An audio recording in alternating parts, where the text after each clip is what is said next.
국회에서는 밤사이 이뤄진 계엄령 선포와 해제를 둘러싼 대응책 논의로 분주합니다. 국회 취재기자 연결해서 먼저 여당 상황 살펴보겠습니다. 정다혜 기자.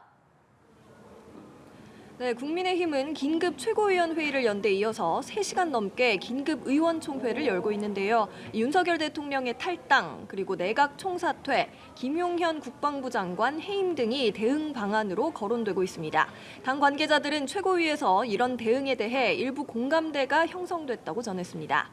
비공개 의원총회에서 한동훈 대표는 윤 대통령 탈당 요구를 공식화한 걸로 확인됐습니다. 한 대표는 의총장에서 최고위원 다수도 공감했다며 윤 대통령에게 정중히 탈당을 요구하겠다는 입장을 밝혔습니다. 한 대표는 비상계엄령 선포로 대한민국이 멈출 뻔했다며 이는 헌법을 존중하고 민생을 최우선하는 당의 정신에 명백히 위배되는 거라고 그 배경을 설명했습니다.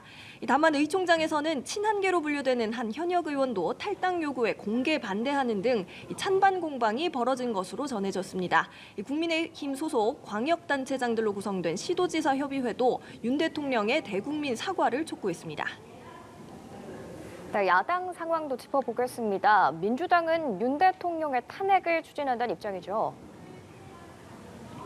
네, 민주당은 조금 전 기자회견을 열고 윤석열 정권의 위헌적 비상계엄을 내란죄로 단죄한다며 윤 대통령과 김용현 국방부 장관, 이상민 행안부 장관을 내란죄로 고발하고 탄핵을 추진하겠다고 밝혔습니다. 이르면 오늘 윤 대통령에 대한 탄핵소추안을 발의하고 내일 본회의에 보고한다는 방침인데요. 이 국민의힘을 향해서도 석고대죄하고 윤 대통령 탄핵에 동참하라고 촉구했습니다. 조국혁신당 대표는 내란죄이자 군사 반란 행위라며 이를 사유로 한 탄핵 소추문 초안을 새로 만들었다고 밝혔습니다. 민주당 이재명 대표는 앞서 기자들과 만나 이번 계엄 선포는 더 나쁜 상황으로의 추락이 아닌 악순환을 끊어내고 정상사회로 되돌아가는 결정적 계기가 될 거라고 강조했습니다. 민주당은 잠시 후 오후 12시에 국회 본관 앞 계단에서 비상시국대회를 진행한다는 계획입니다. 당초 오늘로 예고했던 최재해 감사원장과 이창수 서울중앙지검장 등에 대한 탄핵소추안 표결 처리는 보류하기로 했습니다.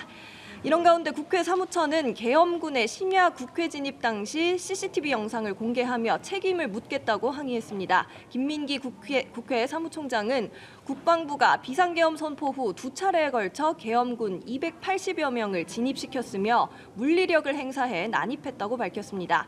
또 신변 보호를 위해 오늘부터 국방부 직원과 경찰 등에 대해 국회 청사 출입을 전면 금지 조치했다고 밝혔습니다. 지금까지 국회에서 전해드렸습니다.